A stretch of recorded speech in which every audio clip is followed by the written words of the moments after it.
Bismillahirrahmanirrahim. Assalamualaikum warahmatullahi wabarakatuh. Alhamdulillah rabbil alamin. Nahmaduhu wa nasta'inuhu wa nastaghfiruh. Wa na'udzu billahi min syururi anfusina wa min sayyiati a'malina. May yahdihillahu fala mudilla lahu wa may yudlil fala hadiya lahu. Asyhadu an la ilaha illallah wahdahu la syarika lah wa asyhadu anna Muhammadan abduhu wa rasuluhu la nabiyya ba'dah. Allahumma salli wa sallim wa barik ala hadzal nabiyil karim nabiyina Muhammad ibn Abdullah wa ala alihi wa ashabihi wa man tabi'ahu bi ihsanin ila yaumiddin, amma ba'd. Hadirin kaum muslimin, bapak-bapak dan ibu-ibu jamaah Masjid As-Salam yang insyaallah senantiasa dimuliakan dan dicintai oleh Allah Subhanahu wa taala. Alhamdulillah, segala puji bagi Allah Subhanahu wa taala atas segala karunia dan nikmat yang diberikan kepada kita semua, terutama nikmat iman, nikmat sehat, nikmat kesempatan, di mana di pagi hari ini dalam cuaca yang gelap ya, cuaca mendung, alhamdulillah kita masih diberikan kekuatan oleh Allah Subhanahu wa taala, diberikan kemudahan untuk melangkahkan perjalanan kita menuju masjid yang mulia ini.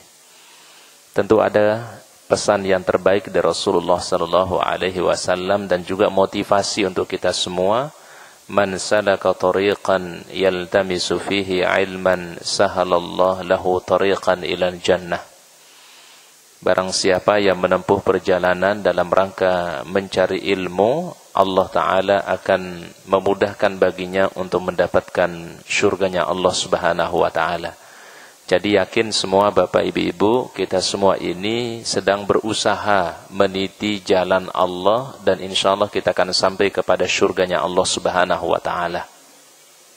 Fa amma man a'ta wattaqa wa saddaqa bil husna fasanu yassiruhu lil yusra. Jadi orang-orang yang melakukan kebaikan, bertakwa kepada Allah, mereka bersedekah dan membenarkan janji Allah Subhanahu wa taala, fasanu yassiruhu lil yusra, kami mudahkan baginya untuk sampai pada keridhaan Allah Subhanahu wa taala.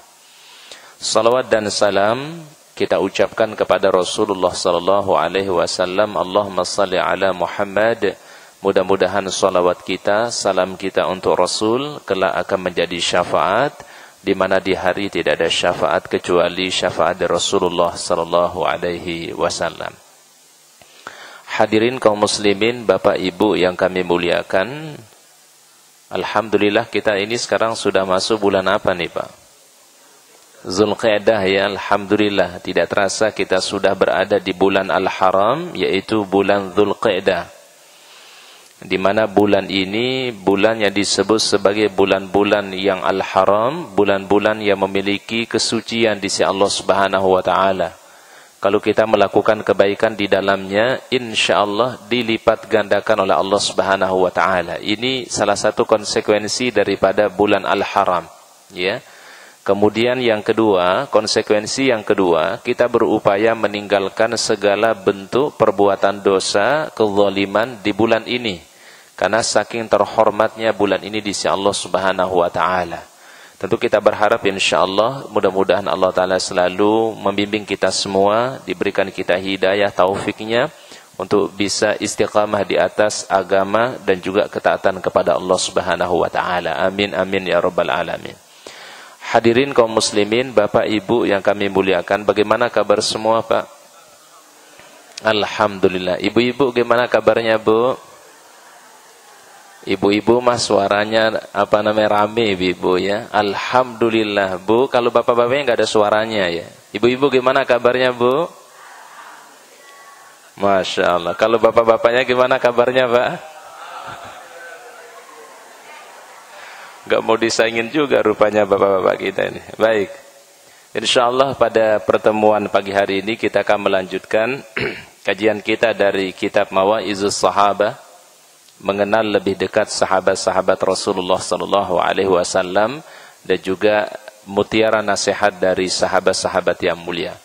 Insyaallah pagi ini kita akan membahas sahabat Nabi bernama Abu Umamah Al-Bahili, ya. Sahabat Nabi, sahabat Rasul bernama Abu Umamah Al-Bahili. Siapa namanya Bapak Ibu? Jadi nama sahabat ini adalah Abu Umamah Al-Bahili. Bukan Al-Bakhili Bu ya, jangan pakai kha. Pakai ha. Al-Bahili, ha. Al-Bahili. Kalau Al-Bakhili nanti lain lagi artinya Bu. Apa arti Al-Bakhili Bu? Yang kikir, yang pelit, tapi ini bukan maknanya ya. Jadi sahabat ini namanya Abu Umamah Al-Bahili, ya. Baik, pakai ha besar, ya.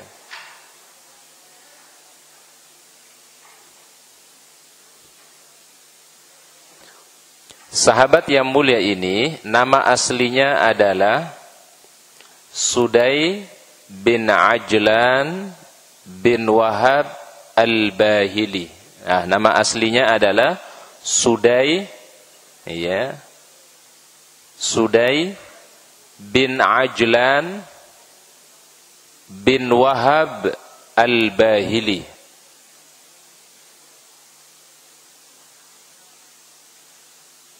Jadi nama aslinya adalah Sudai bin Ajlan bin Wahab Al-Bahili. Namun sahabat ini lebih dipopulerkan namanya Abu Umamah. Ya, Abu Umamah. Terkadang nama kunyah lebih populer dibandingkan nama asli, Pak. Nama sebutan terkadang lebih populer dibandingkan nama asli. Kan banyak itu di kita ya, Pak ya. Namanya siapa, nama saya siapa, tapi sebutannya mungkin ada sebutan khususnya, Pak. Itu terkadang sebutan khususnya lebih dikenal dibandingkan nama aslinya. Ya. Sahabat ini namanya tadi adalah Sudai bin Ajlan bin Wahab Al-Bahili radhiyallahu anhu. Semoga Allah meridai semua sahabat-sahabat Rasul.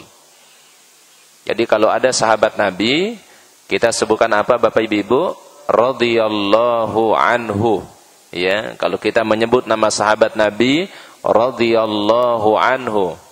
Kalau sahabiyah, radhiyallahu anha. Ingat Ibu, kalau menyebutkan sahabiyah, ya wanita, maka di belakangnya adalah radhiyallahu anha. Seperti misalnya Aisyah radhiyallahu anha, Khadijah radhiyallahu anha. Tidak boleh dibaca radhiyallahu anhu karena hu itu untuk kata ganti laki-laki.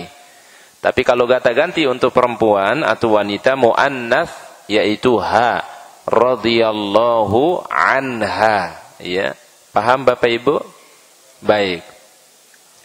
Kita coba sekarang ini Bapak Ibu. Usah sebut nama sahabat, tolong dijawab, ya. Abu Bakar As-Siddiq. Baik, jangan sampai anha. Coba kita ulangi sekali lagi. Sahabat mulia Abu Bakar As-Siddiq. Baik. Ummul Mukminin Khadijah. Baik, kita ulangi sekali lagi. Sahabat yang mulia Umar ibnul Khattab. Baik. Ummul Mukminin Hafsah. Nah, jadi gitu ya Pak ya. Jadi kalau untuk yang laki-laki radhiyallahu anhu, kalau untuk yang perempuan radhiyallahu anha. Apabila sahabat itu beriman dan orang tuanya juga beriman, maka sebutannya radhiyallahu anhuma, walaupun yang disebutkan cuma sahabat itu Pak. Seperti misalnya sahabat Abdullah ibnu Umar ibnu Al-Khattab, maka kita sebut di belakangnya radhiyallahu anhuma karena dia dan bapaknya juga beriman kepada Allah, ya. Baik. Kalau sahabat itu banyak, ya, yang kita sebutkan banyak, misalnya Abu Bakar, Umar, Uthman, Ali, maka di belakangnya kita sebutkan radhiyallahu anhum. Jadi kalau banyak apa Bapak Ibu? Hum, ya, kata gantinya adalah hum, Ya. Baik.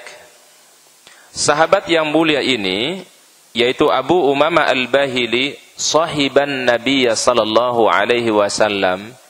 Dia termasuk salah seorang dari sahabat-sahabat Rasul. Yang disebut dengan sahabat adalah orang-orang yang hidup di zaman Nabi, beriman kepada Nabi dan juga meninggal dunia dalam keadaan iman. Disebut dengan sahabat. Ya.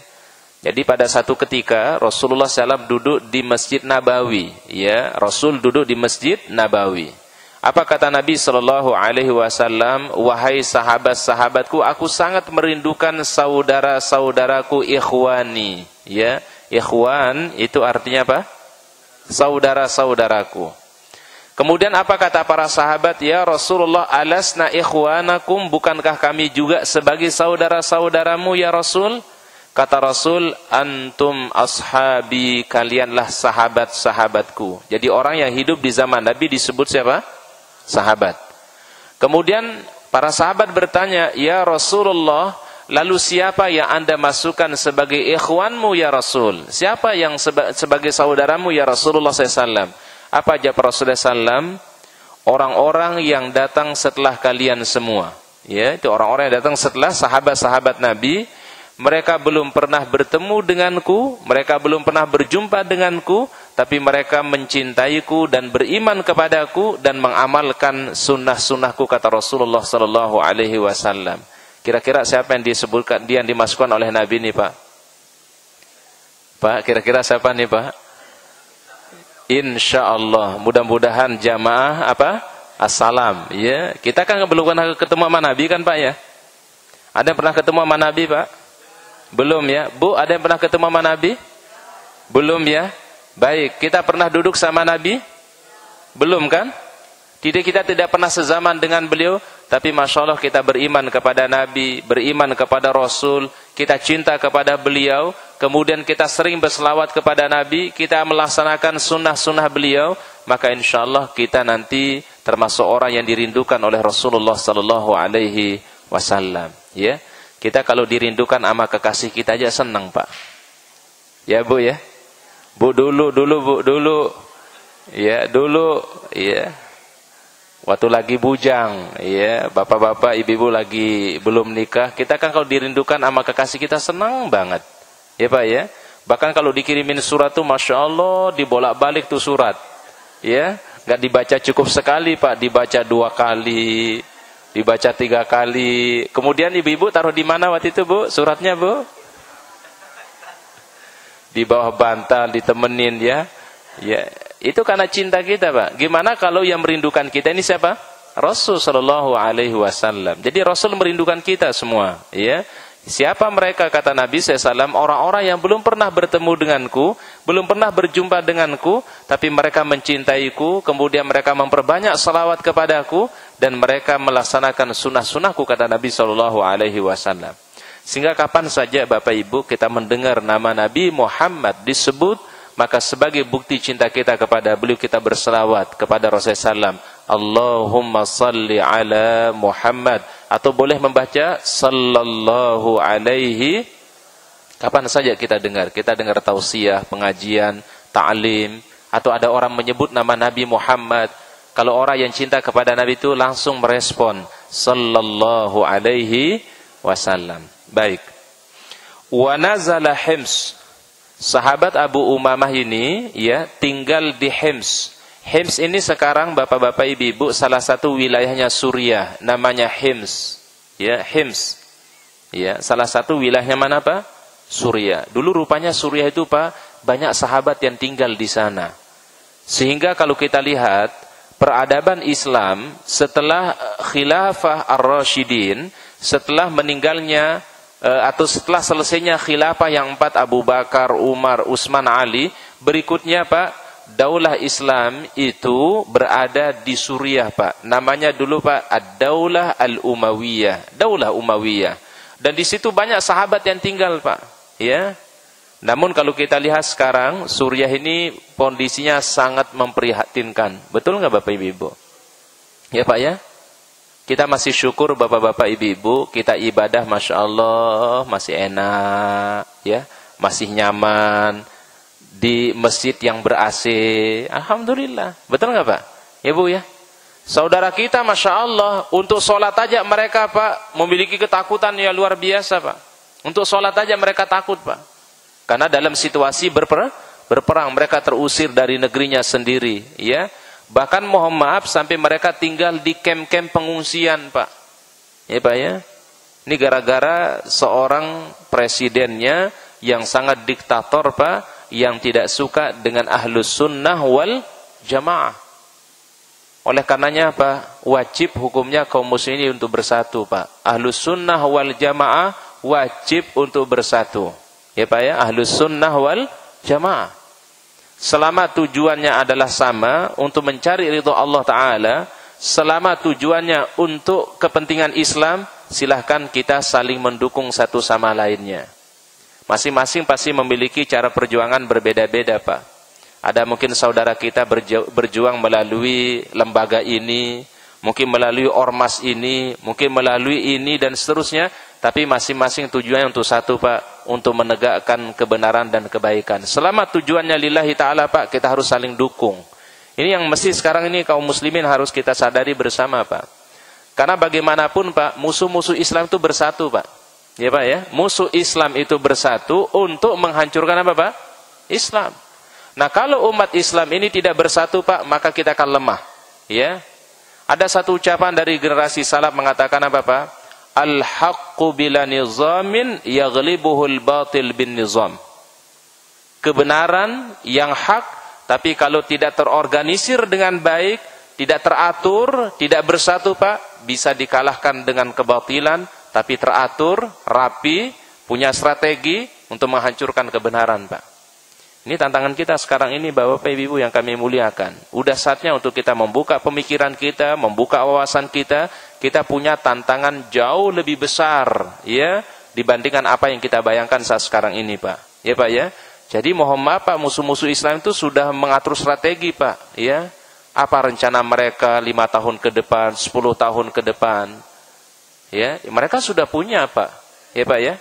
Nah inilah yang kemarin kita bicarakan, alhamdulillah Bapak Ibu ada pertemuan ulama dan dai se-Asia, ya termasuk yang hadir juga ada Ustaz Farid Uqbah, kemudian Ustaz Zaitun Rasmin dan beberapa tokoh ulama dan dai Indonesia, ya.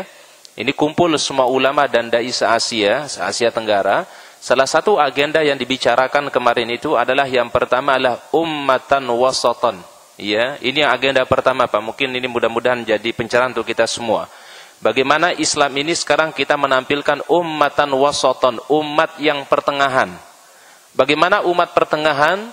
Ciri-cirinya adalah laisa minal mutasyaddidin wala minal mutasahilin. Bukan termasuk orang-orang yang ekstrim di dalam memahami Islam dan juga bukan orang yang longgar di dalam memahami Islam, tapi Islam adalah pertengahan. Ya, ini dalilnya Pak di ayat Al-Baqarah, surah Al-Baqarah 143. Coba dibuka Bapak Ibu. Surat Al-Baqarah ayat 143.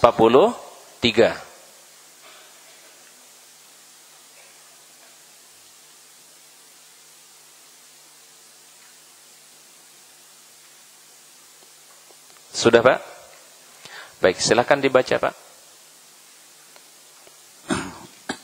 Surat Al-Baqarah ayat 143. Dan demikian pula kami telah menjadikan kamu umat Islam, umat pertengahan, agar kamu menjadi saksi atas perbuatan manusia dan agar Rasul Muhammad menjadi saksi atas perbuatan kamu. Kami tidak menjadikan kiblat yang dahulu kamu berkiblat kepadanya, melainkan agar kami mengetahui siapa yang mengikuti Rasul dan siapa yang berbalik ke belakang. Sungguh pemindahan kiblat itu sangat berat, kecuali bagi orang yang telah diberi petunjuk oleh Allah. Dan Allah tidak akan menyanyiakan imanmu. Sungguh Allah Maha Pengasih, Maha Penyayang kepada manusia. Baik, tolong diperhatikan ayatnya Bapak Ibu yang kami muliakan. Dan kita akan jabarkan makna wasatan. Wa kadzalika ja'alnakum ummatan wasatan. Demikian kami menjadikan kalian itu sebagai umat yang pertengahan. Umat yang gimana, Pak? Pertengahan. Ummatan wasatan, pertama bisa artinya apa? Seperti di surah Al-Fatihah, ghairil maghdubi alaihim waladdallin. Bukan orang-orang yang dimurkai oleh Allah dan bukan jalan orang yang tersesat, tapi Islam itu pertengahan, Pak. Ummatan wasatan. Al-Yahud, al-maghdubi alaihim itu kan Yahudi ya Pak ya. Kenapa Yahudi Pak? Ya'lamunal haqqa wa la yattabi'una. Mereka mengetahui kebenaran, kebaikan, tapi enggak mau mengikuti kebenaran. Itu karakternya Yahudi, karakteristiknya Yahudi. Itu al-maghdubi alaihim. Waladdallin, dan juga bukan jalan orang yang sesat. Siapa dhalin? Itu ditafsirkan adalah An-Nasara ya'budun biduni dalil. Mereka beribadah tanpa didasari dengan apa? Dalil dan ilmu. Berarti Pak, umat Islam, umatan wasatan itu harus mengkombinasikan dua hal Pak. Pertama, yaitu al-ilmu an-nafi' wal amalu soleh. Ilmu yang bermanfaat dan amal soleh. Jadi perlu ilmu, tapi juga ilmu nggak cukup Pak. Harus diamalkan ilmu yang kita peroleh. Ini Pak, umatan wasatan, dia ada di pertengahan. Kemudian umatan wasatan juga dipahami oleh para ulama adalah di dalam memahami nas-nas Al-Quran, nas-nas hadis Rasulullah SAW sesuai dengan pemahaman salafus saleh. Ya, umatan wasatan sesuai pemahaman apa Pak? Salafus saleh, sesuai dengan pemahaman para sahabat, tabi'in dan tabi'ut tabi'in. Sehingga bapak-bapak, ibu-ibu, kalau ada perbedaan di antara kaum muslimin, terutama ahlus sunnah wal jamaah Pak, perbedaan fikhiyah, furu'iyah, ijtihadiyah, ya Pak ya, itu harus toleransi. Karena pendapat itu Pak, atau hal itu Pak, sudah menjadi pendapatnya generasi yang terbaik, ya Pak ya. Seperti generasinya sahabat, tabi'in, tabi'ut tabi'in. Kalau ada perbedaan Pak, harus lebih toleransi. Karena hal itu Pak, perkara bukan perkara akidah, bukan perkara pokok, tetapi merupakan perkara apa Pak? Fikhiyah, furu'iyah, ijtihadiyah. Kan kalau kita baca fikih Pak, saya yakin Bapak Ibu kalau belajar fikih, pasti antara satu ustadz dengan ustadz yang lain kok bisa berbeda. Padahal mohon maaf Pak, dari segi manhajnya mungkin sama-sama bagus manhajnya, tapi kok masalah pendapat fikih bisa berbeda. Betul nggak Pak? Bu, Ibu kaji fikih nggak? Kaji fikih kan ya Bu ya? Ibu ngaji di satu ustadz, ini sama-sama ustadznya insya Allah ahlus sunnah wal jamaah, ya. Ustadz ngaji di ustadz yang si A, fikihnya seperti ini, cara pemahaman fikihnya. Tapi kok di ustadz yang lain agak berbeda. Ini berarti Pak, kalau perkaranya ijtihadiyah, furu'iyah, fikhiyah, itu memang niscaya pasti ada apanya Pak? Perbedaan. Yang namanya fikih, itu pasti ada perbedaan. Tetapi kalau pokok Islam, pokok akidah, itu yang kita tidak boleh berbeda Pak. Jadi supaya jamaah bisa membedakan mana perbedaan yang sifatnya akidah, mana perbedaan yang sifatnya fikih. Jangan sampai dijadikan perbedaan fikih ini seperti perbedaan akidah. Repot jadinya Pak. Inilah yang nanti akan menjadikan kita menganggap orang lain mungkin kalau berbeda pendapat dengan kita, berarti pendapat saya yang salah, yang lain itu adalah nggak benar. Ini mohon maaf, ini Pak sering terjadi di dalam pemahaman fikih. Padahal kalau fikih itu adalah ijtihadiyah, furu'iyah, fiqhiyah. Ya Pak ya? Dan itu kita kenal dalam ahlus sunnah wal jamaah ada berapa mazhab Pak? Ada 4 ya. Mazhab Imam Abu Hanifah, mazhab Imam Malik, mazhab Imam Asy-Syafi'i, mazhab Imam Hambali. Dan semua Pak berijtihad mengambil sumber dari hadis Rasulullah sallallahu alaihi wasallam. Saya akan contohkan misalnya Bapak Ibu yang kami muliakan, supaya kita menjadi umatan wasatan Pak, supaya bisa membedakan mana yang harus kita bersikap tegas, mana yang harus kita toleransi. Kalau terjadi perbedaan mengenai menjaharkan basmalah, kan orang mohon maaf Pak, kalau ada yang jadi imam mungkin ada yang mengeraskan bismillahnya. Betul nggak Pak? Imam itu kan ada yang mengeraskan bacaan bismillah, ya Pak ya. Kemudian ada sebagian imam yang kita dengar mungkin tidak mengeraskan bacaan basmalah. Tolong kita toleransi, tasamuh. Karena kenapa Pak? Yang membaca bismillah jahar itu boleh, Yang membaca bismillah tapi sir juga boleh. Yang menjaharkan bismillah jangan menyalahkan yang mensirkan bacaan bismillah. Yang membaca bismillah sir jangan menyalahkan yang menjaharkan apa-apa? Bismillah. Karena itu ada dasarnya dan riwayatnya dari Rasulullah sallallahu alaihi wasallam. Paham Bapak Ibu? Ini perbedaan namanya Pak, furu'iyah, fikhiyah, ijtihadiyah. Di bulan Ramadan terjadi perbedaan rakaat salat tarawih. Betul enggak Pak? Bu, ya, ada yang mengerjakan 11 rakaat, ada yang mengerjakan berapa Pak? Yang mengerjakan 11 rakaat ada dalilnya, yang mengerjakan 23 rakaat pun juga ada dasarnya dari sahabat-sahabat Rasulullah SAW. Kalau perbedaannya seperti ini Pak, nggak boleh mengklaim yang ini yang paling benar, yang ini salah, itu enggak. Karena ini adalah perkara fikhiyah, ijtihadiyah, furu'iyah. Paham Pak?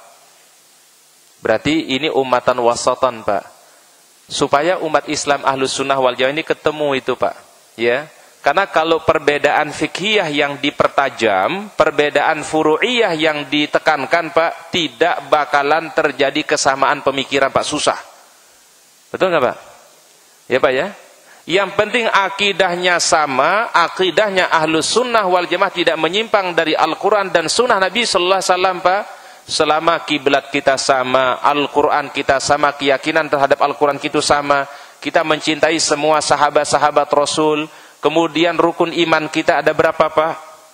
Ada 6, rukun Islam kita ada 5, berarti sama Pak. Lebih banyak persamaan kita dibandingkan dengan perbedaan kita Pak. Sehingga kalau kita melihat orang yang berbeda dengan kita, kita pun juga tidak menjadi sinis Pak. Karena dia saudara kita Pak. Ya, dia saudara kita. Dia sholat, dia puasa, dia haji, dia baca Quran, dia beriman kepada Rasul, dia percaya Rasul sebagai Nabi yang terakhir, saudara kita Pak. Walaupun mungkin dia berbeda majelis ta'lim dengan kita, mungkin dia berbeda organisasi dengan kita, mungkin beda lembaga dengan kita Pak. Selama tujuannya untuk kebenaran, kebaikan, itu yang disebut dengan ummatan wasatan, umat yang pertengahan. Jadi umat pertengahan itu Pak, kalau masalah fikhiyah, ijtihadiyah, toleransi. Ya Pak ya? Tapi kalau masalah akidah, harus apa Pak? Harus apa Pak, Bu? Harus tegas. Permasalahan akidah, permasalahan tauhid, memang tidak bisa kita toleransi. Itu yang mesti pegangan kita semua. Karena sekarang ini mohon maaf Bapak Ibu, problem Islam dan menjadi sorotan ulama di dunia. Dan mungkin mohon maaf di Indonesia masih sedikit gaungnya Pak. Kalau di Timur Tengah, ulama Timur Tengah sekarang Pak, fokusnya cuma satu Pak sekarang ini Pak. Yaitu menghalau atau mengkanter pemikiran yang disebut dengan jama'atut takfir. Ya Pak ya? Yang sedikit-sedikit memudahkan kafirkan orang lain, menyesatkan orang lain, yang tidak sepaham dengan dia langsung kafir, langsung sesat. Ini Pak menjadi fokus sekarang ulama di Timur Tengah Pak. Supaya kita jangan terjebak, ya. Kalau ada orang yang mudah mengkafirkan, mudah menyesatkan, ini khawatir ini Pak masuk dalam pemikiran fikrah namanya khawarij.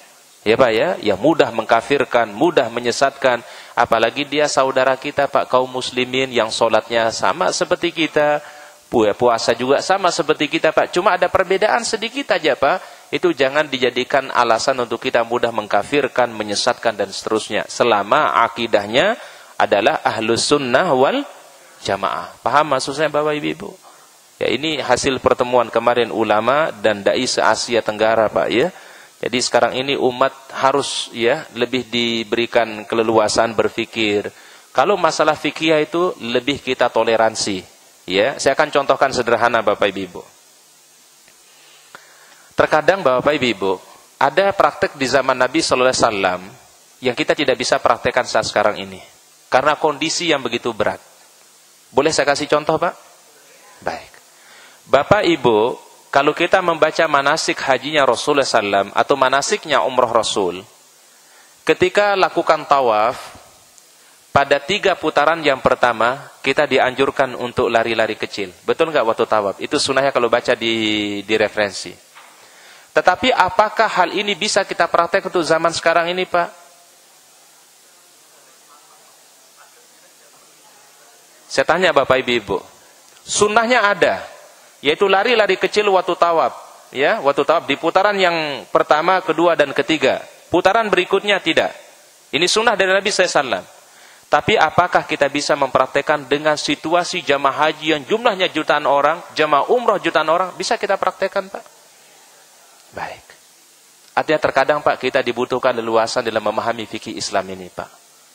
Kita jangan sampai ingin melaksanakan sebuah sunnah, tapi akan menimbulkan mudarat yang lebih besar. Dan Islam tidak menginginkan hal itu, Pak. Ya, Pak, ya? Makanya hampir Bapak tidak akan temukan, ya, orang tawaf itu lari-lari itu nggak ada, Pak. Walaupun itu sunnah dari Nabi SAW, Pak. Karena situasi dan kondisi yang tidak memungkinkan. Contoh yang kedua, Pak. Usah baca dalam salah satu referensi yang disebut oleh para ulama hadis, ya, bahwasannya Rasulullah SAW setelah mabit di Musdalifah, mabit itu kan pas malam Idul Adha kalau jamaah haji.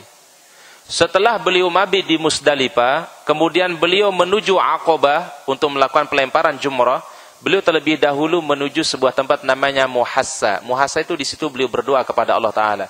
Tapi sekarang, Pak, untuk menuju tempat itu, Pak, sangat sulit karena situasi lapangan yang sangat tidak memungkinkan. Berarti, Pak, terkadang mempraktekkan sesuatu itu, Pak, juga melihat situasi dan kondisi. Makanya, Pak, orang kalau melempar jamarot itu, Pak, kan diatur oleh pemerintah Arab Saudi. Betul nggak, Bapak Ibu? Kalau melemparnya, Pak, di jam yang sama, di waktu yang sama, ingin seperti sunnah Nabi SAW yang persis, Pak, mohon maaf, Pak, berapa juta manusia akan meninggal dunia, Pak? Paham, Pak? Ini maksudnya, Pak, kalau masalah fikih itu, Pak, diberikan keleluasan oleh para ulama berdasarkan juga riwayat dari Rasulullah SAW. Ustadz, saya mau melempar jam ini, orang lagi padat, Pak. Ya, Pak, ya? Ini, Pak, berarti kita ini Pak, mohon maaf, Pak, kita menimbulkan mudarat untuk diri kita, walaupun kita ingin mengejar apa, Pak? Sunnah Rasulullah SAW, Pak. Padahal Allah Ta'ala menginginkan kita, Pak, keselamatan itu lebih diutamakan dibandingkan untuk mendapatkan apa, Pak? Mudarat. Makanya di sana dibagi, Pak, melempar jamarat jam sekian ada, jam sekian ada, jam sekian ada, jam sekian. Selama itu Allah memberikan keluasan tuh jamaah, itu diberikan keluasan oleh Rasulullah Sallallahu Alaihi Wasallam. Itu makanya, Pak, fikih Islam itu, Pak, leluasa, Pak. Sehingga tidak boleh orang berpikir, Ustadz saya harus seperti ini, Pak. Pak, terkadang kita susah untuk mempraktekkan sesuatu karena situasi dan kondisi yang mungkin tidak memungkinkan, Pak. Saya akan tanya berikutnya, Bapak Ibu. Di zaman Nabi SAW, tempat lempar jamarat itu, Pak, apakah seperti sekarang, Pak? Berapa lantai sekarang, Pak? Berapa lantai, Pak? 4 lantai, Pak, ya. Kalau dulu zaman Nabi berapa lantai, Pak?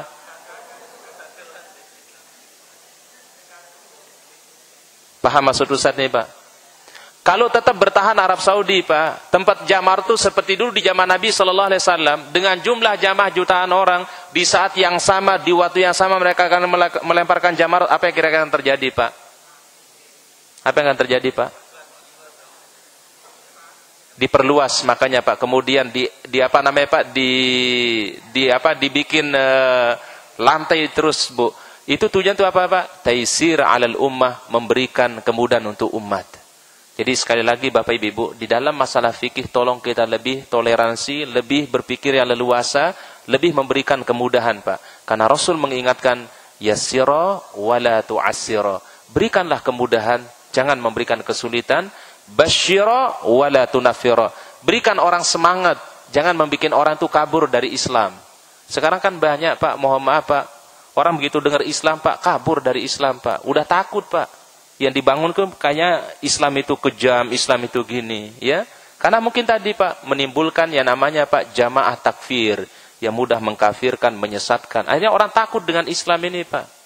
Dan inilah yang sekarang terjadi, Pak. Di mana-mana, Pak, di Timur Tengah itu hampir ini terjadi sekarang, Pak. Ya, di sana ngebom, di sini ngebom, di sini lakukan apa teror dan seterusnya. Kita nggak tahu pelakunya, walau alam, tapi semua mengaku dia sebagai apa, Pak? Muslim.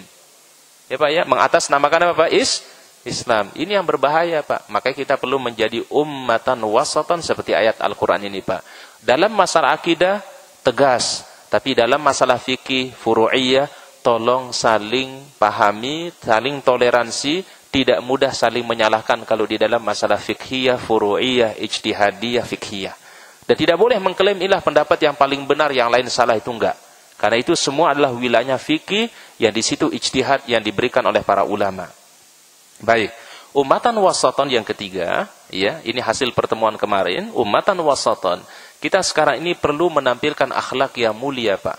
Jadi Islam ini bukan hanya teori, Islam bukan hanya konsep, tapi Islam juga merupakan akhlak yang mulia, contoh di dalam kehidupan, ya. Betapa banyak orang bisa masuk Islam, Pak, mungkin karena akhlak kita, Pak. Karena sikap kita baik, mungkin santun, ucapan kita ramah, kita bisa toleransi dengan orang. Ini, Pak, yang membuat orang mungkin bisa tertarik dengan Islam ini, Pak. Tapi kalau kita memunculkan akhlak yang tidak baik, bersikap kasar, bersikap kaku, tidak ada toleransi dalam permasalahan fikhiyah, ini mohon maaf orang akan jauh dari Islam ini, Pak.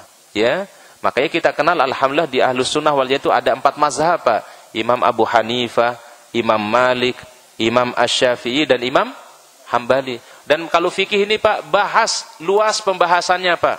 Jadi kalau Bapak mungkin membaca satu fikih nggak cukup sebenarnya, Pak. Masih banyak fikih-fikih yang lain, pendapat-pendapat ulama yang lain yang juga berdasarkan hadis dari Rasulullah Sallallahu Alaihi Wasallam.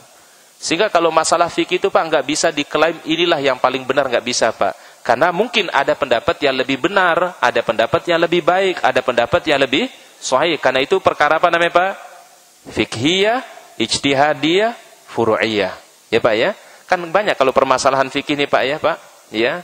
Contoh misalnya ketika Rasulullah SAW sholat, waktu takbir, Rasul terkadang mensejajarkan dengan bahunya. Waktu beliau takbir mensejajarkan dengan apanya, Pak? Bahunya. Tapi riwayat yang lain, Rasul mensejajarkan dengan daun telinganya. Dan keduanya memiliki riwayat dari Rasulullah SAW. Kalau ada saudara kita yang berbeda tata caranya, Pak, kita jangan buru-buru menyalahkan, oh tata caranya tidak sesuai. Enggak. Mungkin dia memiliki dalil, mungkin dia memiliki dasar yang saya juga dari Rasulullah Sallallahu Alaihi Wasallam. Jadi ini maksud Ustaz, supaya kita ini, Pak, memiliki pemahaman leluasa di dalam masalah fikih.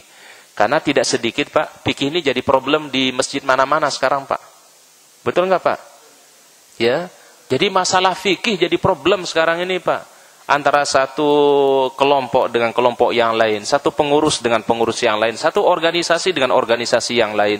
Padahal masalahnya sebenarnya adalah masalah fikhiyah, furu'iyah, ijtihadiyah, dan bukan merupakan perkara akidah. Ya, jadi mohon Bapak Ibu, ya, kita ingin menampilkan Islam yang wasatan, yang pertengahan, Islam yang sesuai dengan Al-Quran dan Sunnah Rasulullah SAW, tapi lebih bijak cara berfikirnya, lebih leluasa di dalam pemahamannya, dan memberikan kemudahan di dalam masalah fikhiyah, furu'iyah, ijtihadiyah. Ya, Pak, ya. Nah, ini catatan penting, Pak. Dan alhamdulillah kemarin ketemu itu dari berbagai macam background, ya, dan juga beberapa alumni Timur Tengah hadir juga, Pak. Dan ini yang kita harapkan, mudah-mudahan kalau ulamanya bersatu, Ahlus Sunnah ini, Pak, insyaallah jamaahnya bersatu, Pak. Tapi kalau ulamanya nggak bersatu, Pak, susah juga untuk bersatu jamaah. Jadi harus dimulai dari mana, Pak? Dari ulamanya. Ini kita harapkan. Jadi sekali lagi Bapak Ibu, kalau musuh-musuh Islam itu mereka bersatu, Pak, kok kita tidak bersatu? Kalau musuh-musuh Islam itu mereka bisa solid, kok kita tidak bisa solid, Pak? Mestinya kan Al-Quran sudah mengajarkan kita untuk wa'tasimu bihablillahi jami'an wa la tafarraqu. Di surat Al-Hujurat, innamal mu'minuna ikhwah. Semua orang-orang yang beriman itu bersaudara. Kita sudah punya konsep sebenarnya, Pak. Ya, Pak, ya.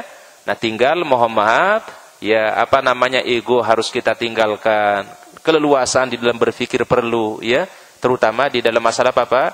Fikih, ijtihadiyah, dan furu'iyah. Ya, Pak, ya. Karena realita kita di zaman Nabi mungkin dengan sekarang berbeda, Pak. Itu yang harus kita pahami juga, realita di zaman Nabi dengan sekarang ini sangat jauh berbeda, Pak. Apalagi mengenai prosesi apa, Pak? Haji itu luar biasa, Pak. Ya, baik. Kita lanjutkan, Pak. Kana umruhu fi hajjatil wada' 30 aman. Jadi sahabat Abu Umamah ketika hajinya Rasulullah SAW haji wada, beliau usianya 30 tahun. Berarti bedanya dengan Nabi usia berapa kira-kira, Pak? 30 berapa, Pak? 33 kurang lebih, ya. Atau 32 atau 33. Jadi ketika Rasul haji wada, usianya sahabat ini adalah berapa, Pak? 30 tahun. Rasul meninggal dunia itu kan usia 63 tahun. Ada riwayat mengatakan 62 tahun sekian bulan, tapi digenapkan menjadi 63 tahun. berarti kurang lebih perbedaan sahabat ini dengan umurnya Nabi SAW 32 tahun atau 33 tahun. Jadi karena Rasulullah SAW haji wada, tidak lama kemudian beliau meninggal dunia, Pak. Sedangkan waktu beliau haji wada, sahabat ini usianya baru 30 tahun. Berarti relatif dikatakan sahabat yang masih muda di zaman Nabi SAW. Kemudian wa'asha ila 81 sanah. Usia beliau sahabat Abu Umamah ini adalah 81 tahun. Berapa usianya, Pak? 81 tahun. Jadi Abu Umamah Al-Bahili itu adalah wahid wa tamanin. Wahid wa tamanin. Wahid itu berapa, Pak? Wahid itu 1 ya. Tamanin 80. Berarti berapa jadinya, Pak? Ini 81 tahun. Ya.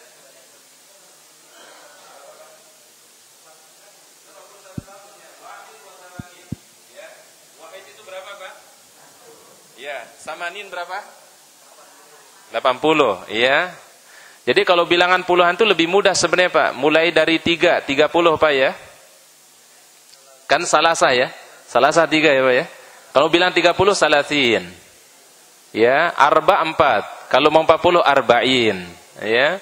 Kemudian khams, itu 5 kan? Kalau 50 khamsin. Ya, sit itu 6. Kalau 60 sittin, ya. Sab'un itu berapa, Pak? 7 ya. Kalau 70 panjangkan aja dikit, sab'in, ya. Zaman, ya, 8. Jadi 80 berapa? Samanin. Ya, tis'un. Kalau 90 berapa, Pak? Tis'in. Kalau Bapak Ibu usianya berapa sekarang? Berapa? Sittin, ya. Ada yang sittin, ada yang khamsin, ada yang arba'in, ya. Arba'in berapa arba'in? 40, ya.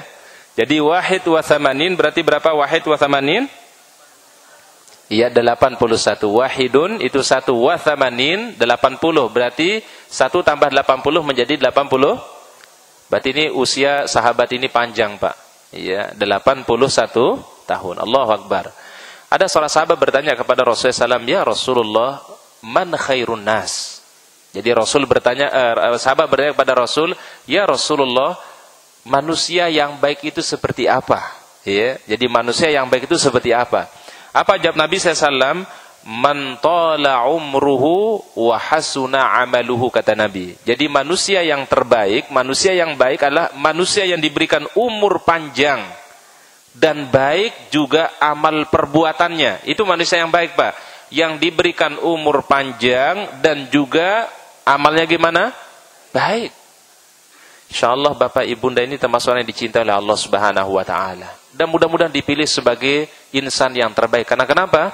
Alhamdulillah usia sudah 60 tahun. Ya Pak ya? Ya Pak ya? Pak ya? Usia udah 60 kan Pak ya? Bu udah 60 kan Bu ya? Alhamdulillah panjang tuh umur. Ya, 60 tahun. Dan Masya Allah kita masih bisa ta'lim, bisa hadir majelis ilmu, kita masih bisa sholat ya 5 waktu berjamaah, kita bisa melaksanakan sholat sunnah, kita bisa membaca Al-Quran. Ini semua insya Allah mudah-mudahan menjadi bukti sebaik-baik manusia yang umurnya panjang dan apa? Amalnya baik. Ya, ya jangan sampai mohon maaf Pak, umur panjang ya Pak ya, sholat enggak, ya puasa juga enggak, ya dekat sama Allah Ta'ala juga malah bermaksiat, udah usia udah tua, na'udzubillah ya Pak ya. Bahkan ada satu riwayat Pak, Allah Ta'ala masih memberikan maaf kepada orang sampai usianya 60 tahun Pak. Kalau usia 60 tahun gak baik-baik, ini udah apa Pak? Udah susah Pak, ya Pak ya. Bahkan orang bisa berubah itu rata-rata Pak. Ini kalau kita perhatikan Pak, ada kan satu riwayat yang disebutkan di dalam doa itu adalah usia berapa Pak? 40. Ini ada 40 ini nih. Arba'in ya Pak ya? 40. Ada rahasia sebenarnya di usia 40 ini Bapak Ibu. Iya. Ada satu doa di dalam Al-Quran. Rabbi auzi'ni an ashkura ni'mataka allati an'amta alayya wa ala walidayya wa na'amala salihan tardah wa adkhilni bi rahmatika fi ibadikas shalihin. Rata-rata orang biasanya mengalami kesadaran atau orang itu dibuka hidayah oleh Allah Ta'ala ketika memang Allah Ta'ala menghendaki kebaikan kepada dia, Pak. Rata-rata biasanya, Pak, kalau udah mencapai usia 40. Awal orang biasanya, Pak, mendapatkan hidayah itu di sini, Pak. Ya, Pak, ya. Potensi hidayah itu besar, Pak, kalau usia ada 40. Ya, karena usia 40 kan cara berpikirnya pun juga sudah sudah matang, ya. Kalau Bapak bukan hanya matang aja nih, Pak. Ya. Ya. 40 matang, Ustaz. Kalau di atas 40 lebih matang lagi. Ya. Jadi sehingga Nabi Shallallahu alaihi wasallam itu kan diutus di usia berapa, Pak? 40, ya. Dan biasanya, Pak, kesuksesan Allah Ta'ala bukakan kepada orang itu di usia 40 biasanya, Pak. Rezeki mulai bisa dikatakan, Pak, stabil, ya. Kemudian juga Allah Ta'ala membukakan pintu kebaikan yang banyak di usia 40. Maka ini umur yang istimewa sebenarnya, Pak. Usia 40. Nah, sehingga usia 40, di antara yang perlu ditanamkan rasa syukur kepada Allah Subhanahu wa taala. Ya Allah, alhamdulillah sudah usia 40, bahkan sudah lewat 40. Bersyukur kita kepada Allah Ta'ala. Ya Allah, berikanlah kami kekuatan untuk bisa memanfaatkan umur kami ini. Ya, mudah-mudahan bisa dimanfaatkan untuk senantiasa taat beribadah kepadamu. Ini rasa syukur kita kepada Allah Subhanahu wa taala. Di usia berapa, Pak? 40 ke atas. Ya, Pak, ya. Baik. Jadi tadi usia sahabat ini berapa, Pak? 81 tahun, ya. Jadi kalau orang Muhammad sampai usia 60 enggak baik-baik, itu namanya, Pak, keterlaluan namanya, Pak, ya. Ya, Pak, ya. Jadi udah 60 enggak baik-baik, Pak. Ya, salat enggak, puasa enggak. Ya, Pak, ya. Itu udah karatan, Pak. Udah susah diperbaiki, Pak, kalau udah usia 60, ya. Kalau usia di bawah 40, Pak, atau di atas 40 sedikit, Pak, masih bisa diperbaiki, Pak. Tapi kalau udah usia 60, Pak, udah Allah Ta'ala udah nggak ngasih ini, Pak, toleransi, Pak. Kalau udah usia 60 nggak baik itu, Pak, nggak dikasih toleransi oleh Allah Subhanahu wa taala. Dan biasanya, Pak, lebih sulit, Pak, kalau udah usia 60 nggak baik itu lebih sulit lagi, Pak, ya. Jadi kita bersyukur alhamdulillah bila kita sudah diberikan usia berapa, Pak? 40 tahun ke atas, ya. Baik. Baik, sekarang kita masuk pada nasihat-nasihat dan mutiara nasihat dari sahabat Abu Umamah Al-Bahili. Iya. Baik. Nasihat beliau, bapak-bapak, ibu-ibu yang kami muliakan. Mungkin ditulis, silahkan, Pak. Ya. Wahai sekalian manusia.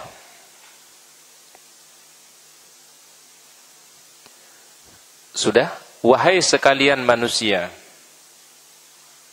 Kalian melewati kehidupan dunia di pagi dan sore hari. Kalian melewati kehidupan dunia di pagi hari dan sore hari.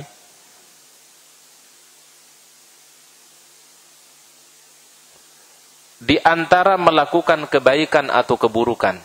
Di antara melakukan kebaikan atau keburukan.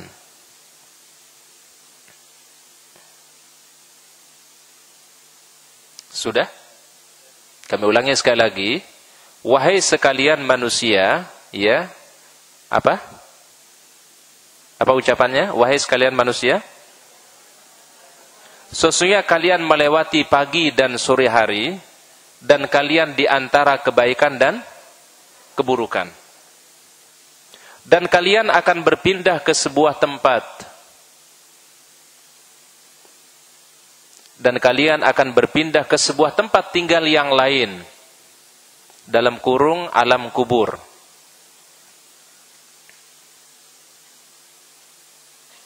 Dan kalian akan pindah ke sebuah tempat tinggal yang lain. Dalam kurung alam kubur.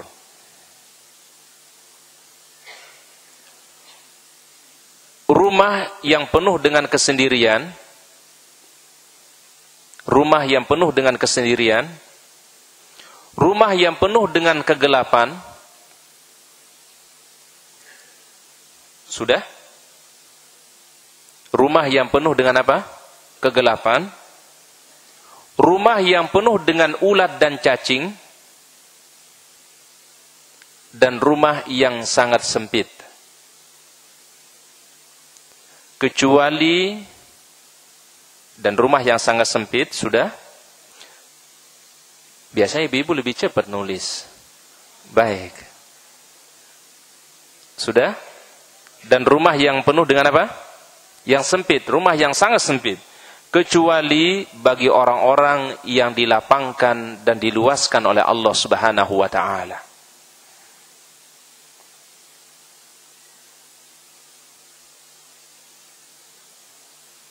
Sudah? Kecuali orang-orang yang dilapangkan atau diluaskan oleh Allah Subhanahu wa taala. Baik. Mohon diperhatikan titik ya Pak ya. Titik berarti udah selesai ya. Nasihat beliau yang pertama. Baik. Mohon kita perhatikan nasihat yang mulia ini Bapak Ibu yang kami muliakan. Saya akan bacakan redaksi bahasa Arabnya. Ya ayyuhan nas. Wahai sekalian manusia. Ini nasihat untuk kita semua Pak. Ya. Innakum qad asbahtum wa amsaytum fi manzilin taqtasimu ma fihi al-hasanati was-sayyi'at. Ketika kita melewati kehidupan dunia ini, kita melewati di antara waktu pagi dan sore. Ya Pak ya? Ada pagi, ada sore hari. Ya Pak ya? Kita lewati waktu kita ini Pak. Umur kita ini kan sebenarnya Pak cuma waktu doang Pak. Waktu pagi, waktu sore. Sore ini maksudnya waktu malam Pak. Ya Pak ya? Karena sore ditandai dengan terbenamnya apa Pak? Matahari. Dan ada zikir yang terbaik Pak. Zikir sebelum terbit matahari dan zikir sebelum terbenam matahari. Zikir sabah, zikir masa. Zikir pagi dan zikir petang. Dan solat yang terbaik itu juga dua ternyata Bapak Ibu. Solat sebelum terbit matahari dan solat sebelum terbenam matahari. Berarti solat apa Pak? Subuh dan solat. Dalam satu hadis kata Nabi SAW, Man shallal bardain. Barang siapa yang selalu menjaga solat bardain. Solat bardain itu dua Pak. Subuh dan asar. Ya Pak ya? Dakhalal jannah. Allah Ta'ala akan menjamin baginya syurganya Allah Subhanahu wa Ta'ala. Disebut oleh Rasul Pak, Salatul Bardain. Ya, Bardain namanya. Gini tulisannya Pak. Salatul Bardain.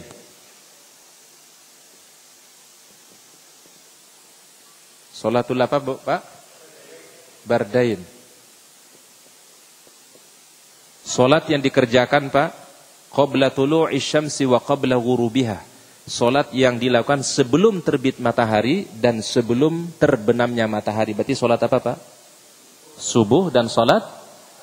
Dan dikategorikan Pak, salat yang paling berat 'alal munafiqin. Ya, salat yang paling berat terhadap orang-orang apa Pak? Munafik. Salat subuh dan juga salat apa Pak? Asar. Ya Pak ya.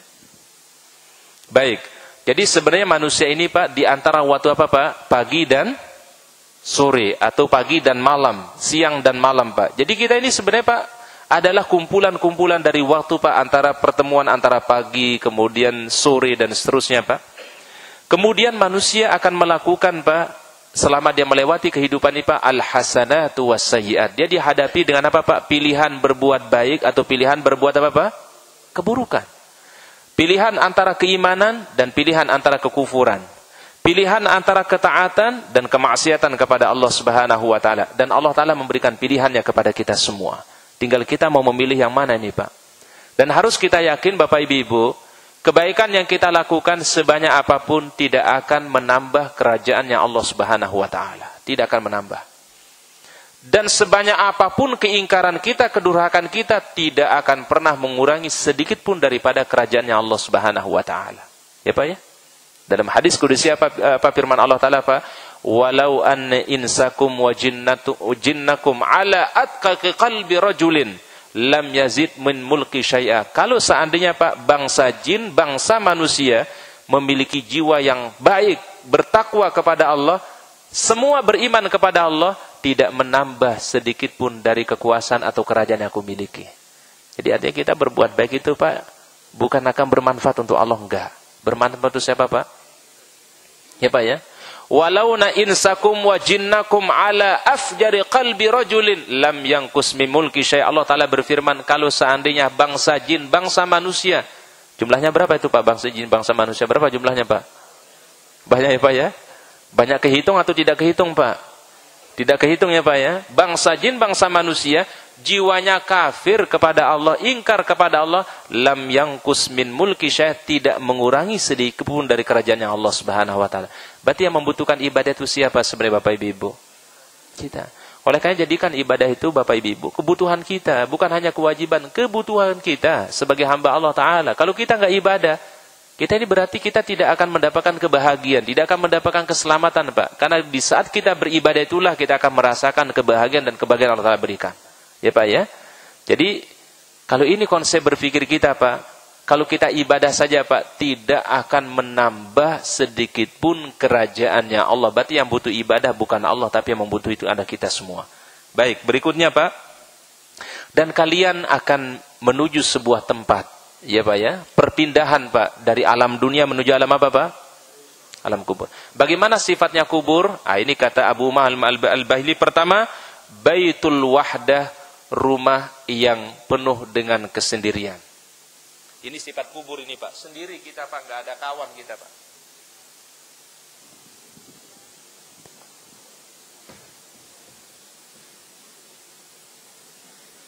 Saya mungkin kasih judul nasihat ini, Pak, dengan sebutan sifatul kubur. Ya. Sifatul kubur itu apa artinya, Pak? Sifatul kubur. Ciri-ciri alam kubur. Kan sifat itu kan ciri ya, Pak ya. Sifat itu bahasa Arab juga, Pak. Sifatul kubur. Pertama kubur itu, Pak, Baitul Wahdah. Rumah sendiri. Wahdah itu artinya sendiri. Ya, wahid dari kata wahid. Bait rumah, al-wahdah sendiri. Berarti di alam kubur itu, Pak, enggak ada teman. Ya, Pak ya. Kalau di dunia, di keluarga kita di dunia ini, Pak, kita masih punya keluarga, ada pasangan kita, ada suami kita, ada anak kita, ada cucu kita, ada sahabat kita, ada tetangga kita, ada menemani kita, Pak. Tapi kubur, Pak, Baitul Wahdah. Sendiri. Ya, Pak ya. Disebut dengan apa kuburan, Pak? Sifat kubur, Pak. Pertama, Baitul Wahdah. Rumah, tapi kita cuma sendiri. Bapak, Ibu, walaupun rumah gede, tapi kalau kita sendirian gimana rasanya, Pak? Hah? Gimana rasanya, Pak? Rumah gede ya. Apalagi sempit, Pak. Rumah gede tapi sebenarnya kita nggak nyaman, Pak. Ya, Pak ya. Karena kan tabiat manusia itu, Pak, selalu membutuhkan kawan, membutuhkan pasangan. Itu manusia, Pak. Baik. Yang kedua kata Abu Umamah, sifat kubur yang kedua itu adalah Baituz Zulmah. Rumah yang penuh dengan kegelapan. Az-zulmah, zulmah itu artinya, Pak, gelap. Ya, az-zulmah. Kata zulam, yukhrijuhum minaz zulumati ila nur. Ya, zulumat itu artinya, Pak, apa namanya? Gelap. Rumah kita di dunia, Masya Allah, nggak gelap, Pak. Ya, lampu di mana-mana, Pak. Ya, Pak ya. Di rumah di dalam lampu, di kamar lampu, di ruang tamu lampu. Kemudian di depan rumah juga lampu, kita punya taman pun juga kita taruh lampu. Hampir rumah kita di dunia ini, Pak, penuh dengan cahaya dan lampu, Pak. Tapi kuburan, Pak, kita siap menghadapi namanya Baitul Zulmah. Rumah yang penuh dengan apa, Pak? Gelap. Ya, Pak ya? Baik. Kemudian berikutnya, Pak, sifat kubur yang ketiga kata Abu Umamah, Baitud Dud. Bait ad-dud. Ad-dud itu apa? Dud. Dudun itu artinya, Pak, segala hewan atau jenis binatang yang ada di tanah, Pak, namanya dud. Cacing, apa lagi? Apa, Pak? Ulat. Dud bahasa Arabnya, Pak. Baitud dud. Itu tempat kita tinggal itu, Pak. Muhammad dalam kubur itu, Pak, tempatnya cacing. Tempatnya apa, Pak? Tempatnya apa namanya? Ulat. Ya, Pak ya. Waktu kita hidup di dunia, Masya Allah, rumah rapi, bersih, ya, keramiknya bagus, mungkin dari marmer, indah, bersih. Tapi ternyata hamparan kita nanti, Pak, di sebuah tempat disebut dengan Baitud Dud. Ya, Pak ya. Yang biasa tempat apa, Pak? Lalat, cacing, ya, ular di situ, Pak. Ular itu ada di mana, Pak? Ular itu keluar dari mana biasanya, Pak? Dari tanah. Ya, baik. Berikutnya adalah sifat kubur yang keempat adalah Baitud Diq. Rumah yang gimana nih, Pak? Ad-Diq itu artinya sempit. Ad-Diq. Pakai qaf, diq. Ad-dayiq. Ad-dayiq itu artinya sempit. Berbeda kalau luas. Kalau luas bahasa Arabnya wasi'. Ya, wasi'un itu luas. Tapi kalau sempit, dayiqun atau ad-diq. Ya Pak ya. Rumah yang penuh sempit, sangat sempit Pak. Sesempit-sempit rumah kita di dunia, jauh lebih sempit tempat kita tinggal di sana Pak. Ya Pak ya. Saya yakin rumah kita di sini Pak, ya, dibandingkan dengan model kuburan Pak, insya Allah masih lebih luas rumah kita di dunia. Betul nggak Bapak Ibu? Di sana Pak, Baitud Diq. Rumah yang sangat apa Pak? Ukurannya berapa Pak? 2x1 ya Pak ya. Ukuran yang sangat sempit sekali Pak. Kira-kira ada orang bisa hidup nggak yang kalau rumahnya 2x1 Pak, bisa nggak? Susah Pak. Ya Pak ya. Baik. Baik, sifat kubur ada berapa Bapak Ibu? Ada 4. Pertama Pak, Baitul Wahdah. Rumah sendirian. Ya Pak ya. Ini nggak ada kawan Pak, nggak ada teman, nggak ada istri, nggak ada suami, nggak ada anak, sendiri kita Pak, ya Pak ya. Dan orang akan merasakan Pak, kesendirian itu Pak tidak membawa kebahagiaan Pak. Sendiri itu Pak akan membawa kesedihan biasanya Pak. Orang kalau sendiri Pak itu selalu sedih Pak. Tapi orang kenapa makanya Pak orang silaturahmi itu jadi senang Pak? Coba Pak, kenapa Pak orang yang silaturahmi itu jadi senang Pak? Kenapa Pak? Karena rame ketemu sama orang Pak. Maka itulah kata Nabi SAW, barang siapa yang ingin dipanjangkan usianya, umurnya barokah, rezekinya dipermudah, apa Pak? Silatur. Karena orang kalau udah ketemu satu dengan lain tuh Pak, mohon maaf Pak, yang tadinya lagi suntuk Pak, lagi pikiran apa gitu, kalau udah ketemu sama kawan seneng bawaannya Pak, itu jiwa jadi terobati. Tapi kalau orang sendirian Pak, itu mohon maaf dia akan mengalami kesedihan berlama-lama Pak. Itulah sifatnya kubur, Baitul Wahdah. Tempat kita itu di sendirian di situ Pak. Enggak ada kawan Pak. Ya Pak ya. Kemudian berikutnya Pak, sifatnya kubur yang kedua apa Pak? Baituz Zulmah. Rumah yang penuh dengan kegelapan. Mohon maaf Pak, kalau di rumah kita di dunia ini Masya Allah, berapa watt enggak tahu kita pasang itu Pak. 1000, ada yang 1500, ada yang 2000, ada yang mungkin 5000, ada mungkin 8000, Allah alam. Terang Pak, di mana-mana terang Pak. Di sana Pak yang ada Pak zulmah. Zulmah itu artinya Pak gelap. Ya Pak ya, gelap. Sudah sendiri apalagi Pak?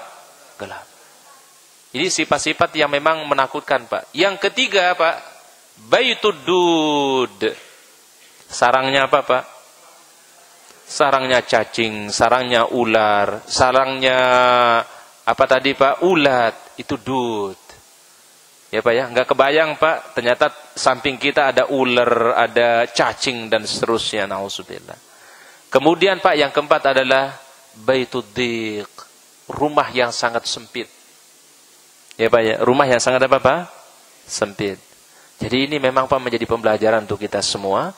Oleh karenanya Pak, kesempatan hidup di dunia inilah untuk kita bisa bagaimana agar nanti kita di alam kubur mendapatkan cahaya Allah Subhanahu wa taala. Bagaimana di alam kubur itu dilapangkan oleh Allah Subhanahu wa taala. Ini tentu membutuhkan amal soleh ya, dan amal soleh yang insyaallah Pak Bu melapangkan kuburan. Kemudian juga kita akan dijaga dari fitnah kubur kata Nabi SAW. Nah, ada berapa amalan yang terbaik Bapak Ibu yang harus kita jaga nih.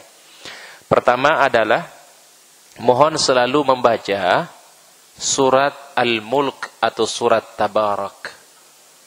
Ini surat Al-Mulk atau surat Tabarak. InsyaAllah Pak dilapangkan di kuburan kita nanti oleh Allah Subhanahu wa taala. Surat apa Pak? Al-Mulk atau surat Tabarak. Iya. Sami mawon Pak. Ya, Al-Mulk sama Tabarak itu sami mawon. Ya. Surat Al-Mulk ya sama surat Tabarak sama. Ya. Ya sami mawon ya Pak ya. Baik. Betul kan sami mawon ya Pak ya? Baik. Atau misalnya kalau nyebut gini juga Pak, surat At-Taubah, surat Baro'ah, itu sami mawon juga itu Pak. Ya, surat At-Taubah, surat Al-Baro'ah. Atau misalnya surat Al-Insan, surat Ad-Dahr. Iya. Surat Al-Insan yaitu surat Ad-Dahr, sami mawon, ya, surat Al-Insan, surah Ad-Dahr. Baik, ini yang pertama adalah surah Al-Mulk, mohon kita baca. Dan Rasul tidak akan pernah tidur di malam hari, riwayat Aisyah, kecuali beliau membaca terlebih dahulu surah Al-Mulk. Berarti dibacanya sebaiknya lah setiap malam. Ya Pak ya, surat apa? Al-Mulk. Kemudian yang kedua yang perlu kita jaga, yaitu menjaga qiyamul lail, salat malam, salat tahajud. Ini mudah-mudahan melapangkan kuburan, memberikan cahaya di kuburan kita, ya. Salat apa Pak? Salat malam, qiyamul lail. Kemudian yang ketiga, selalu menjaga atau selalu dalam kondisi berwudu. Wudu ini rupanya apa? Akan memudahkan cahaya, memberikan cahaya di dalam kubur, wudu. Ya Pak ya. Kemudian amalan berikutnya yang akan melapangkan dan memberikan cahaya dalam kubur itu adalah menjaga solat yang 5 waktu. Ini insyaAllah akan melapangkan semua Pak, insyaAllah. Kemudian berikutnya adalah, ya, mengeluarkan sedekah atau bersedekah, itu melapangkan, ya. Dan yang ke-6, membaca doa di tasyahud terakhir sebelum salam. Ya, membaca doa sebelum tasyahud terakhir, sebelum salam di tasyahud terakhir. Ya, berdoa di tasyahud terakhir sebelum apa Pak? Salam. Doanya kan Allahumma inni a'udzubika min adzabi jahannam wa min adzabil qabri wa min fitnatil mahya wal mamat wa min syarri fitnatil masiihid dajjal. Ini kita baca sama-sama Bapak Ibu, ya, mohon diikuti semua, kita baca sama-sama. Allahumma inni a'udzubika min adzabi jahannam wa min adzabi al-qabri wa min fitnati al-mahya wal mamat wa min syarri fitnatil masiihid dajjal. Baik, kita ulangi sekali lagi. Allahumma inni a'udzubika min adzabi jahannam wa min adzabi al-qabri wa min fitnati al-mahya wal mamati wa min syarri fitnati al-masiihid dajjal. Artinya, ikutin Pak, Bu. Artinya, ya Allah, aku berlindung kepadamu dari siksa neraka jahanam, dari siksa alam kubur, dari fitnah hidup dan mati, dan dari keburukan fitnah ad-dajjal. Nah, ini kita baca Bapak Ibu, ya, setiap tasyahud terakhir sebelum salam. Ya, diriwayatkan oleh Ummul Mukminin, kana Nabi yata'awwadz bi arba'. Jadi Rasul sallam berlindung kepada Allah dengan 4 hal atau dari 4 hal. Min adzabi jahannam wa min azabil qabri wa min fitnatil mahya wal mamat wa min syarri fitnatil masiihid dajjal. Ya, mudah-mudahan kita semua diberikan kebaikan oleh Allah Subhanahu wa taala, diberikan bimbingan oleh Allah, dan mudah-mudahan kita semua selalu diberikan kebaikan di dunia, kebaikan di akhirat, dan diberikan kekuatan untuk mengamalkan nilai-nilai dan sunnah-sunnah Rasulullah SAW dalam kehidupan kita. Saya kira mungkin itu yang dapat kami sampaikan, ya. Mudah-mudahan memberikan ilmu yang bermanfaat untuk kita semua, memberikan kebaikan, dan mudah-mudahan apa yang kita lakukan ini selalu mendapatkan tambahan amal soleh di sisi Allah Subhanahu wa taala. Baik, mungkin sebelum kita akhiri, ada tanya jawab atau mungkin ada yang disampaikan, tafadhal mashkurah. Mungkin kita kasih kesempatan untuk bertanya nih Pak, ya. Silakan Bapak Ibu. Mungkin bahasan tadi atau di luar tema juga boleh. Silakan Bapak Ibu. Silakan kalau ada yang disampaikan Bapak Ibu.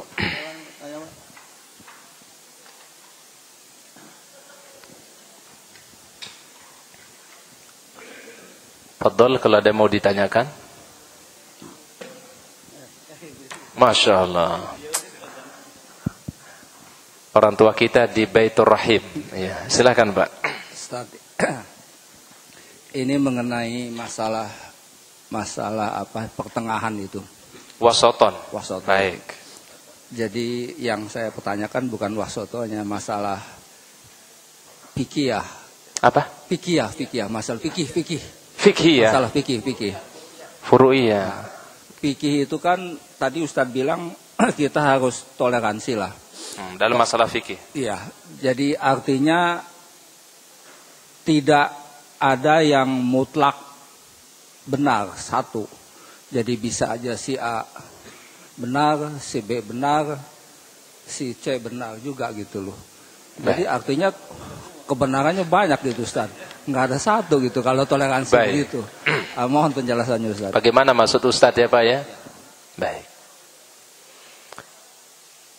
Bapak-bapak, ibu-ibu yang kami muliakan, perkara fikih ijtihadiyah itu biasanya dalilnya sama, cuma cara pemahamannya bisa berbeda. Pemahamannya saja, ya Pak ya. Contoh misalnya, di dalam masalah mengusap kepala misalnya Pak, ya. Riwayat yang disampaikan oleh para ulama mazhab kan berbeda-beda Pak. Ada yang mengusap dari depan sampai belakang, dan itu sah wudunya, dan itu yang lebih utama. Tetapi ada sebagian yang mengusap sebagiannya saja dari rambutnya atau dari kepalanya, dan itu sah wudunya. Artinya perbedaan ini terkadang kembali kepada pemahaman bahasa Arab. Contoh, famsahu biru'usikum. Kata biru'usikum, sebagian ulama mengatakan bi itu berarti semuanya Pak, dari ujung yang namanya kepala Pak, berarti dari sini sampai sini habis. Tetapi kata biru'usikum itulah sebagiannya. Berarti apabila orang mengusap sebagiannya saja, itu sudah sah wudunya. Ini contoh sederhana aja Pak. Artinya ini masalah fikhiyah. Ya ini juga dari segi dilalatul alfaz bahasa Arab, itu ada maknanya Pak. Ada yang mengatakan keseluruhannya, ada pun juga yang mengatakan apa Pak? Sebagiannya. Tapi kalau mau mencari yang lebih utama, usap semuanya Pak. Tapi kan ada kondisi mungkin orang mengusap sebagian, dan kita tidak boleh mengatakan yang mengusap sebagian itu tidak sah wudunya, enggak. Karena itu ada ijtihadnya dari para ulama Ahlus Sunnah wal Jamaah, bukan ulama dari Ahlus Sunnah Pak. Ini maksud saya adalah perkara-perkara fikih ini sebenarnya perkara ijtihadiyah, furu'iyah, fiqhiyah dari para ulama. Tentu kita ingin mencari yang lebih afdol, itu yang kita ambil, yang lebih afdol, yang dasarnya kuat dari Nabi SAW. Tapi kalau ada mungkin perbedaan dengan kaum muslimin, artinya harus kita toleransi, karena perbedaan bukan perbedaan akidah, tapi perbedaan masalah fikhiyah. Itu maksud saya. Jadi tapi bukan berarti semuanya nanti benar masalah fikih, enggak. Ya, kita mengambil pendapat yang lebih sahih atau yang lebih mendekati kepada dalil yang sahih, itu yang lebih utama.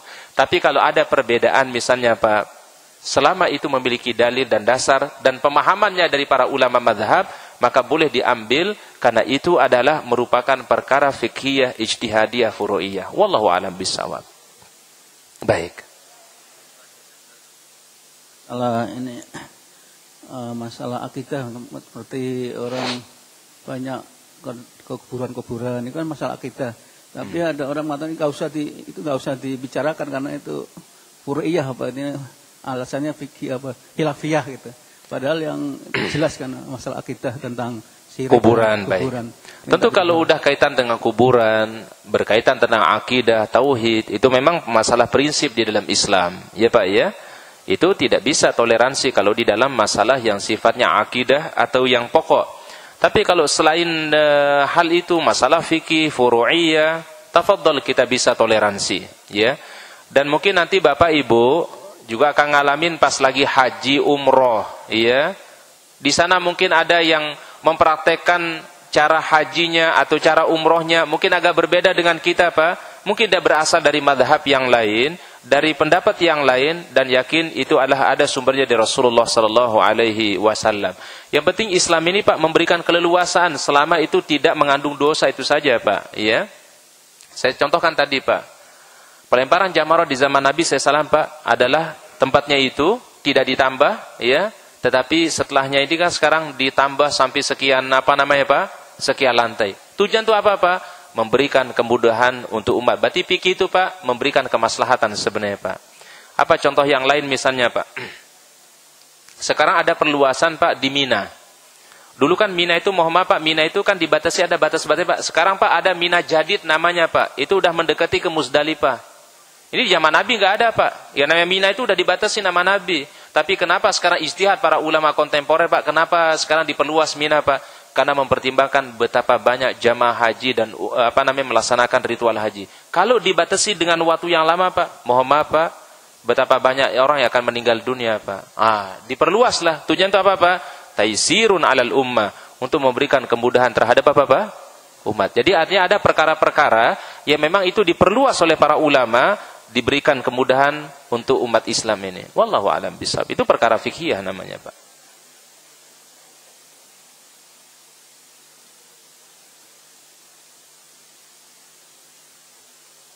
Baik. Ini pertanyaan adalah bagaimana sikap seseorang terhadap perbuatan yang ada bid'ahnya, ya Pak ya, bid'ah. Atau kita berada di lingkungan keluarga yang melakukan perbuatan bid'ah. Yang perlu kita ingat Bapak-bapak, Ibu-ibu yang kami muliakan, perkara bid'ah ini kan ada bid'ah yang dikategorikan yukhrij anil millah, yang bisa mengeluarkan orang dari agama Islam. Harus diperhatikan dulu kata bid'ah di sini Bapak Ibu, ya. Ada bid'ah yang bisa mengeluarkan orang dari akidah. Contoh misalnya Pak, bid'atur Rafidah wa Syiah. Seperti misalnya bid'ahnya orang-orang Rafidah yang mengatakan bahwasannya Abu Bakar kafir, Umar kafir, Utsman kafir, Ali tidak kafir. Ini bid'ah namanya Pak. Tapi pada perkara akidah yang bisa mengeluarkan orang dari Islam. Paham Pak? Atau misalnya Pak, ada bid'ah yang mengklaim bahwasanya ada Nabi setelah Rasulullah SAW. Dia mengakui ada Nabi setelah Nabi SAW. Ini Pak, bid'ah mukaffirah. Bid'ah yang bisa mengkafirkan seseorang dari Islam dan bisa mengeluarkan dari agama Pak. Ya Pak ya. Namanya Pak, bid'ah pada perkara-perkara yang prinsip di dalam akidah. Baik. Adapun mungkin ada yang menyelisih sunnah. Contohnya ini misalnya Pak, ada saudara kita yang membaca Yasin malam Jumat, atau yang mungkin masih baca tahlil. Kita berdoa kepada Allah Ta'ala, mudah-mudahan dibukakan hidayah, dibukakan pintu kebaikan untuk mereka, dan mudah-mudahan mereka bisa mengamalkan sunnah Nabi SAW. Tetapi mereka dikatakan Pak, bid'ah yang hanya menyelisih sunnah Nabi SAW, tapi tidak sampai yukhrij anil millah. Dan perlakuannya jangan disamakan Pak. Paham Pak? Jangan disamakan Pak. Ada saudara kita misalnya membaca Yasin malam Jumat. Kalau menurut kita itu perkara bid'ah, ya Pak ya. Jangan sampai menjadikan kita memutuskan hubungan baik silaturahim dengan keluarga, atau menjadikan kita membenci dia padahal dia masih satu akidah dengan kita Pak. Cuma dia memiliki amalan yang tidak sesuai dengan apa? Sunnah. Tolong juga dalam mensikapi bid'ah ini jangan terlalu berlebihan. Ya Pak ya. Ada perkara bid'ah yang bisa mengeluarkan dari din, dari Islam, dari agama, tapi ada perkara bid'ah yang itu sebenarnya menyelisihi sunnah Nabi SAW. Kalau kita bisa sampaikan lebih baik, mungkin sebaiknya membaca surah Al-Kahfi pada malam Jumat, atau diganti dengan baca, kan lebih enak nih Pak, dibandingkan kita mohon maaf Pak, kita akan bersikap terlalu ekstrim, akhirnya akan terjadi Pak, hubungan silaturahim akan terputus, apalagi dengan orang tua, dengan saudara dan seterusnya. Jadi mohon Bapak-bapak, Ibu-ibu dalam mensikapi perbedaan, selama bukan bid'ah yang mengeluarkan dari dari din, dari akidah, tolong kita lebih bersikap bijak Pak. Kita sampaikan yang sesuai dengan sunnah Nabi SAW, yang sunnahnya adalah seperti ini. Dan kalau bisa Pak, mungkin kata-kata yang seperti ini Pak mungkin bisa dihindari, karena kan mohon maaf Pak, tidak semua orang yang, apalagi belum ngaji Pak. Kalau orang ngaji kita bilang bidah biasa Pak. Ustaz bilang bidah di jamaah salam biasa Pak. Tapi kalau Ustaz bilang bidah mungkin di satu tempat Pak yang dia tidak terbentuk dengan Pak pengajian, ini malah akan menimbulkan mudarat, dan mudaratnya lebih besar dibandingkan dengan manfaatnya Pak. Oleh karenanya mohon lebih baik kita mengatakan Pak, ini loh yang sesuai dengan anjuran Nabi, sebaiknya amalkannya ini yang lebih sesuai dengan Nabi. Tanpa sadar mereka akan berubah. Dan yang kita coba alhamdulillah, ini ada kita punya binaan Pak, awalnya Pak Masya Allah kalau Yasin mah udah pasti Pak ya. Tapi kok bisa berubah? Gimana caranya? Strategi dakwah perlu kita lakukan, fikih dakwah perlu kita pahami, ya. Dia mau membaca Al-Quran aja kita harus hargai dulu, Pak. Mereka mau baca Quran, alhamdulillah. Tapi kita pelan-pelan kasih tahu, Pak, ada amalan yang insya Allah lebih sunnah, lebih sesuai dengan sunnah, membaca surat Al-Kahfi. Alhamdulillah sekarang, Pak, ganti tuh, Pak. Ya, Pak, ya, sekarang mereka baca Al-Kahfi, paginya juga mereka usahakan baca Al-Kahfi. Nah, tanpa sadar mereka bisa berubah gitu, Pak. Yang penting kita jangan mudah menyalahkan, jangan menimbulkan mudarat, jangan menimbulkan mafsadat.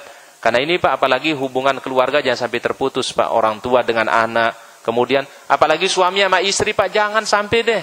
Gara-gara suami mungkin baca Yasin, istrinya nggak baca Yasin, akhirnya mohon maaf si istri nuntut cerai. Nauzubillah. Ini nggak ada hubungannya, Pak. Ingat, jangan dimasuk-masukkan hal yang seperti ini, akhirnya orang putus hubungan Pak, hubungan suami istri. Ingat, suami istri itu jauh lebih utama, Pak. Ya, hubungan baik antara suami istri yang dibangun, Pak, ya. Kalau ada perkara yang tidak sesuai dengan sunnah, ya lebih baik disampaikan, ya, sesuai dengan sunnah Nabi seperti ini. Tapi tidak menjadikan Pak? Langsung mengatakan seperti ini dan akhirnya orang akan menjauh malah. Wallahu a'lam bishawab.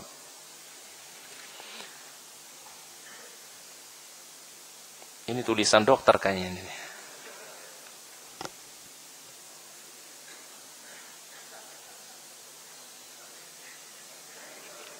Ini dokter. Ini yang bisa baca kayaknya cuma Umi nih. Ustaz nggak bisa baca nih. Tapi sih kayak ada tulisan kebid'ahan ada ya. Apakah kita juga harus melakukan toleransi terhadap? Oh, sama tadi yang saya katakan, ya. Jawabannya sama, Pak. Yang saya katakan, ada bid'ah yang kita tidak toleransi, Pak. Ya, Pak, ya. Bid'ah yang sifatnya apa, Pak? Ngeluarkan dari akidah, ya, Pak, ya. Atau pokok-pokok akidah. Tapi kalau ada bid'ah yang mungkin hanya menyelisih sunnah Nabi SAW, Pak, jangan langsung kita memutuskan hubungan silaturahim. Karena al-wala dan bara itu tolong diperhatikan Bapak Ibu. Wala dan bara itu berlaku kepada orang kafir. Ya, Pak, ya. Wala kepada orang beriman, bara dari orang kafir, Pak. Tapi kalau dia masih satu akidah dengan kita di Ahlus Sunnah wal Jamaah, cuma ada amalan-amalannya belum sunnah, jangan kita jadikan, Pak, perbedaan sunnah ini langsung menjadikan perbedaan akidah. Paham? Paham, Pak? Saya ulangi sekali lagi. Jangan menjadikan perbedaan yang sunnah menjadikan perbedaan akidah. Seakan-akan saudara kita sudah keluar dari akidah Islam. Enggak, Pak. Kita katakan, Pak, saudara saya belum sesuai dengan sunnah Nabi. Tapi bukan berarti dia sudah keluar dari Islam. Ya, Pak, ya. Jadi ini perlu diperhatikan, Pak. Karena perbedaannya bukan perbedaan yang mengeluarkan seorang dari Pak? Dinul Islam. Tapi kita katakan, Pak, amalannya ada yang tidak sesuai dengan Pak? Sunnah. Wallahu a'lam bishawab. Baik. Ada yang lain, Bapak Ibu?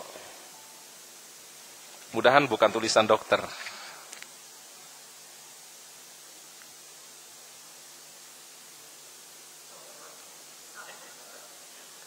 Safar tanpa mahram. Oh ya, baik. Tentu safar bagi seorang wanita, apalagi safar yang jauh, Umi, tolong safarnya bersama suami. Karena Nabi SAW bersabda dalam satu hadis, tidak halal, tidak boleh seorang wanita bepergian safar, terutama safar yang jauh, kecuali dia bersama mahramnya. Tapi kalau Umi mau membeli sayur di depan rumah, ya, mau mungkin ke warung sebentar, ya, masa mau harus ditemani dengan suami, mahram sih enggak. Jadi hal-hal yang memang membutuhkan wanita itu perlu dijaga, perlu dilindungi, maka perlu mahram. Contoh mau safar misalnya ke luar negeri, safar keluar kota misalnya atau safar dalam jangka waktu yang panjang, maka adalah mahram. Harus bersama mahram. Jadi ada kisah di zaman Nabi SAW, ada sahabat mau berperang, Pak. Kemudian istrinya udah cukup syaratnya berhaji, Pak. Apa kata Rasulullah SAW kepada sahabat tadi? Wahai si fulan, temani istrimu berhaji dan engkau gugur bagimu kewajiban apa? Berjihad, berperang. Bayangkan, Pak, orang berperang aja ditegur sama Nabi, disuruh menemani apa? Kecuali, Pak, gini. Ada seorang ibu-ibu sudah tua. Tua itu usia berapa? Usia berapa? Udah ibu-ibu yang tahu deh. Ibu-ibu udah tua, usia 60-70. Apakah harus bersama mahram? Tentu tidak. Karena kenapa? Dia bisa bersama rifqah ma'munah, namanya wanita-wanita muslimah, atau dititipkan kepada seorang jamaah. Mungkin jamaah ini dia bersama suaminya, dia ini sama ibu ini bareng-bareng dan ibu yang lain.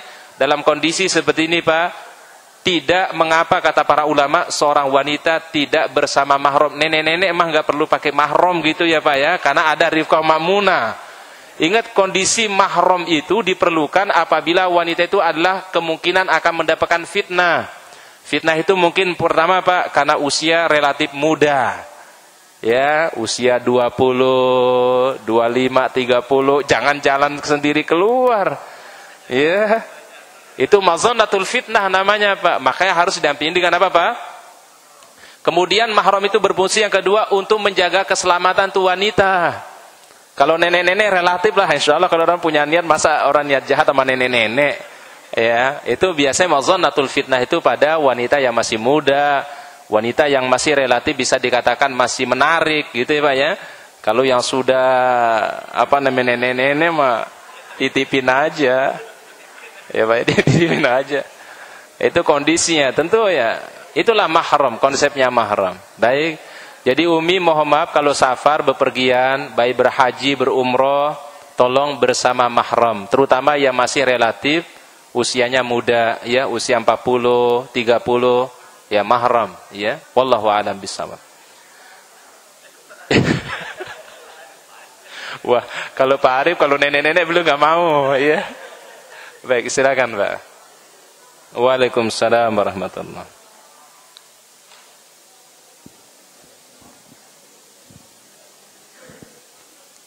Assalamualaikum warahmatullahi wabarakatuh. Waalaikumsalam warahmatullahi. Ustaz,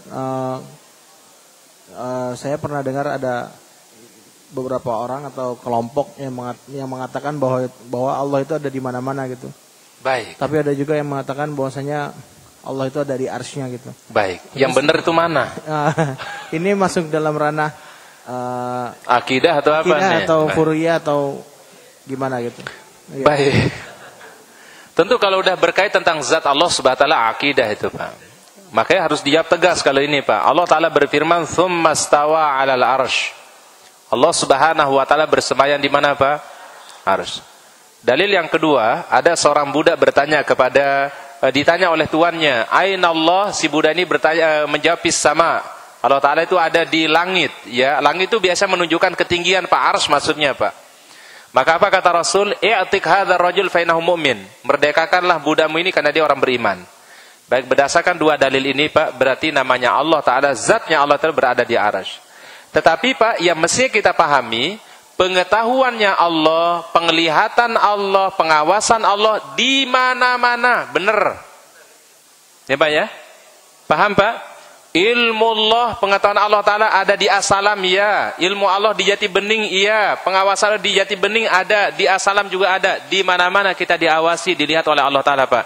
Tapi kalau zatnya Allah Ta'ala sendiri, itu adalah di arsy. Kita tanya nih orang Pak, apakah yang dia masukkan Allah Ta'ala di mana-mana itu, apakah zatnya atau pengetahuannya, ilmunya, pengawasannya? Kalau yang dia masukkan adalah zatnya, berarti salah. Dia berarti sudah menyimpang dari konsep Al-Quran.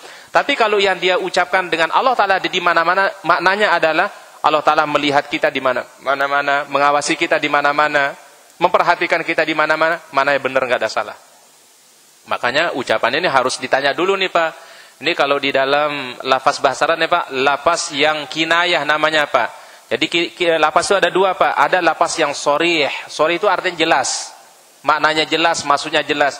Tapi kalau lafaz yang kinayah, ini yang masih samar ini Pak. Maksudnya apa? Kalau dia bilang Allah Ta'ala ada di mana-mana, kita tanya dulu Pak. Jadi kita nggak langsung menghukumi dia juga, wah kafir, enggak. Atau dia misalnya dia sesat, enggak. Kita tanya dulu yang Anda masukkan itu apa. Kalau yang dia masukkan misalnya Allah Ta'ala itu pengetahuannya ada di mana-mana, penglihatannya ada di mana-mana, kemudian pengawasannya di mana-mana, berarti dia tidak salah dari segi akidah. Tapi kalau dia mengatakan Allah Ta'ala ada di mana-mana, zat Allah Ta'ala di mana-mana, berarti ini Pak sudah keluar daripada akidah Al-Quran. Paham Pak? Wallahu a'lam bishawab. Baik, fadhal.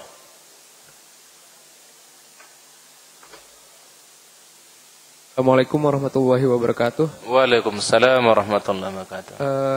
Pertanyaan yang pertama Ustadz, ketika kita menjadi makmum dalam sholat berjamaah, baik, itu Al-Fatihah itu dibaca lebih utama kita hanya mendengarkan Atau dibaca atau dibaca. Nah, kalau misalnya dibaca apakah berbarengan atau pada saat setelah waktu imam baca surah misalnya. Nah, iya itu. Nah, yang kedua sunnahnya ziarah kubur itu gimana? Seperti apa? Iya, Baik. seperti apa? Makasih, jazakallah khair. Ini Pak masuk namanya perbedaan fikhiyah, furu'iyah, ijtihadiyah. Apa namanya Pak? Fikhiyah, furu'iyah, ijtihadiyah. Seorang makmum di dalam beberapa riwayat para ulama berdasarkan hadis Rasulullah SAW boleh melakukan satu di antara dua. Pertama adalah boleh makmum mendengarkan bacaan imam dari pertama sampai akhir. Ketika imam memang membaca secara jahar, baik membaca surah Al-Fatihah atau membaca apa Pak? Surat. Makmum cuma membaca apa? Iftitah, kemudian dia membaca Al-Fatihah pada rakaat yang ketiga di maghrib atau rakaat ketiga dan 4 kalau di waktu sholat isya. Ini berdasarkan riwayat dari Imam Ahmad ibnu Hanbal berdasarkan hadis Rasulullah SAW. Jadi berdasarkan juga ayat Al-Quran mengatakan apabila ayat Al-Quran dibaca, fastami'u lahu ansitu, dengarkan dan perhatikan. Sah enggak sholatnya? Sah. Dari mana dalilnya Ustaz? Rasulullah bersabda, qiraatul imam qiraatullah. Bacaannya imam adalah sudah mewakili bacaan buat makmum. Jadi kalau makmum enggak membaca Al-Fatihah, dia mendengarkan imam saja, itu sah sholatnya. Yang kedua, adapun yang mengatakan dianjurkan membaca Al-Fatihah, ini riwayatnya dari madhab Asy-Syafi'iyah dan sebagian madhab Malikiyah, yang mengatakan seorang makmum mesti membaca surat Al-Fatihah. Dengan dalil juga kuat dari Nabi SAW, yaitu Rasul bersabda, ya, apa kata beliau? La salata liman lam yaqra' bi Fatihatil kitab. Tidak sah salat seseorang sehingga ia membaca surat Al-Fatihah. Sehingga dalam mazhab Imam Syafi'i dianjurkan membaca Al-Fatihah di rakaat pertama, rakaat yang kedua, rakaat ketiga di maghrib, dan juga rakaat yang ketiga dan 4 di waktu salat isya. Berarti ini adalah perbedaan ijtihadiyah, furu'iyah, fiqhiyah. Letaknya kapan kalau kita membaca Al-Fatihah? Pendapatnya di Imam Syafi'i ada dua. Boleh mengikuti bacaannya imam pas membaca Al-Fatihah, atau membacanya adalah indas surah ketika imam itu membaca apa? Surah. Dan Imam Syafi'i berijtihad berdasarkan hadis Nabi SAW. Dan kedua-duanya insyaallah sah. Ya Pak ya? Ya, ini kayak orang mau nikah aja Pak. Ya, sah. Ya, yang enggak membaca Al-Fatihah karena dia mendengarkan imam, yang penting Pak jangan sampai enggak baca Al-Fatihah juga enggak dengerin imam. Allahu Akbar. Dia ngambil mazhab siapa nih Pak? Hambali yang tidak membaca apa Pak? Al-Fatihah tapi bengong gitu ya. Salah itu Pak. Ya Pak ya. Ingat kita disuruh enggak membaca Al-Fatihah supaya apa Pak? Perhatikan bacaan imam. Fastami'u lahu wa ansitu. Perhatikan, dengarkan apa yang dibaca oleh imam. Berarti itu Pak bisa mengurangi nilai pahala sholat kita Pak. Kalau kita mau apa? Nerawang ke sana kemari, kita pikirin apa-apa gitu Pak ya. Enggak fokus sama bacaan imam Pak. Padahal kita tadi disuruh Pak, kalau enggak membaca Al-Fatihah cukup mendengarkan bacaan apa Pak? Imam. Itu bisa mengurangi. Oleh karena maka diperhatikan juga itu Pak. Yang mengambil pendapat Imam Hambali, Ahmad ibnu Hanbal, yang hanya mendengarkan imam, tolong didengarkan secara baik-baik dan diperhatikan bacaannya. Wallahu a'lam bishawab. Baik. Pertanyaan yang kedua, apa saja anjuran Rasul ketika kita ziarah kubur? Yang pertama Bapak Ibu, pertama membaca doa dulu, ya, membaca doa masuk kuburan, ya. Doanya macam-macam ini Pak, banyak riwayatnya di Nabi SAW. Tapi saya sebutkan riwayat yang masyhur aja Pak. Assalamualaikum diyaral muslimina wal mu'minin, wa inna insyaallah bikum lahikun. Boleh ditambah doa, nas'alullah lana walakumul afiyah. Ini yang paling masyhur. Saya ulangi sekali lagi. Assalamualaikum diyaral muslimina wal mu'minin, wa inna insyaallah bikum lahikun, nas'alullah lana walakumul afiyah. Ini anjuran yang pertama. Anjuran yang kedua, ketika kita berada di kuburan, tolong jangan berdiri nginjek kuburan. Duduk di kuburan, apalagi nongkrong di atas kuburan. Itu Bapak kalau tahu kuburan di Perumpung. Kuburan di Perumpung dulu Ustaz ada kajian di situ di dekat kuburan itu ada masjid Pak, ya. Itu kalau sore Pak jam 5 sore Pak, itu anak-anak muda, laki perempuan Pak nongkrong Pak di situ Pak di atas kuburan. Nauzubillah. Ya Pak ya, bayangkan di atas kuburan itu kalau yang yang penghuni kuburan tahu dirinya didudukin, tersinggung dia, Pak. Ya. Enggak boleh orang duduk di atas kuburan. Yang ketiga, anjuran yang ketiga adalah memohonkan doa untuk si yang meninggal dunia. Jadi kita yang mendoakan, Allahumma firlahu warhamhu wa'afihi wa'fu. Kalau kita pakai redaksi bahasa Indonesia juga boleh. Ya Allah, berikanlah ampunan kepada orang tua kami, kepada bapak kami, ibu kami, atau saudara kami, sahabat kami yang meninggal dunia. Luaskan kuburannya, lapangkan kuburannya, berikan cahaya, angkat derajatnya, terima amal solehnya. Boleh seperti ini, Pak. Berarti kita mendoakan untuk si mayit. Sunnah yang berarti kalau mendoakan si mayit berarti kita tidak boleh meminta manfaat dari yang meninggal dunia, minta ya bertawasul, nggak boleh, ya. Kemudian berikutnya yang keempat adalah kita dianjurkan oleh Rasulullah Shallallahu Alaihi Wasallam tidak membuang kotoran yang bisa mengotori kuburan. Makanya dibolehkan seorang itu merawat kuburan itu boleh, ya Pak ya. Merawat kuburan itu boleh, dibersihkan, dirapikan, nggak ada masalah. Karena memang Rasulullah SAW, Pak, mengatakan jangan sampai orang membuang sampah kotoran di atas kuburan.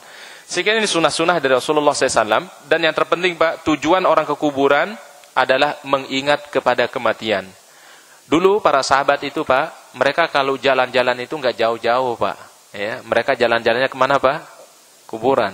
Kalau orang sekarang, Pak, jalan-jalan kemana, Pak? Mall, Ancol, ya. Kalau dulu enggak, kuburan mereka, ya. Dan ziarah kuburan itu enggak mesti kepada keluarga, Pak. Ya. Misalnya, akhi, keluarga antum ada di daerah. Apakah mesti saya datang ke daerah kemudian saya harus ziarah kubur? Enggak mesti. Antum di sini kan banyak kuburan di sini nih, Pak.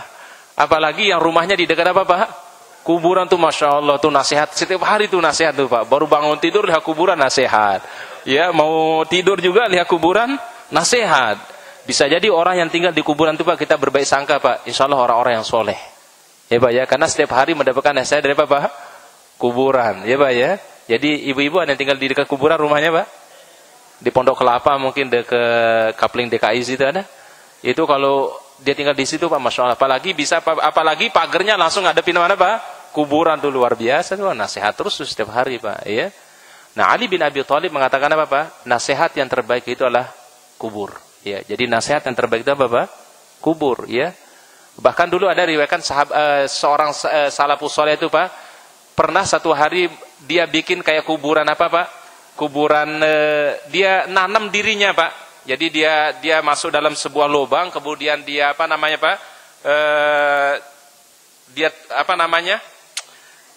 Setelah dia masuk ke alam kubur situ, dibikin lubang sendiri aja, Pak. Kemudian dia masuk di situ.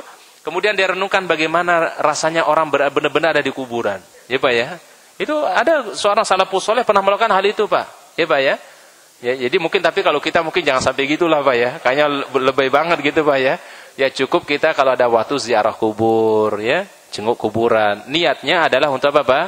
Mengingat apa, Pak? Kematian. Kalau salafus saleh enggak, Pak, benar-benar dia bikin kuburan, Pak. Kemudian dia tidur di situ, Pak. Dia bayangkan kalau dia sedang berada di mana, Pak? Dalam kubur. Wallahu a'lam bishawab. Baik. Mungkin itu yang bisa kita bahas, Bapak Ibu yang kami muliakan. Doa kami semua, mudah-mudahan Bapak Ibu semua sehat insyaallah, barokah, juga panjang umur.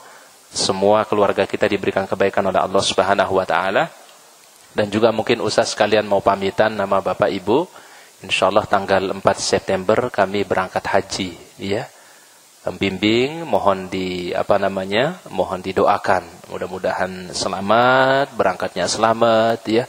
Bisa membimbing jamaah maksimal juga insyaallah, diberikan sehat, ya. Dan balik juga mudah-mudahan bisa ketemu lagi, berkumpul lagi dengan semua jamaah. Insyaallah kita selalu saling doakan dalam kebaikan, ya Pak ya. Doakan kami, mudah-mudahan safarnya barokah, safarnya diberikan kemudahan. Insyaallah kami di sana nanti doakan juga semua jamaah. Assalam insyaallah. Kalau Ustadz panggil satu persatu namanya, kepanjangan doanya nanti ya. Ya udah, semua jamaah salam insyaallah mudah-mudahan diberikan kebaikan oleh Allah Subhanahu wa taala. Baik, kita akhiri dengan doa kafaratul majelis. Subhanakallahumma bihamdika asyhadu an la ilaha illa anta astaghfiruka wa atubu ilaik. Akhirul kalam. Assalamualaikum warahmatullahi wabarakatuh.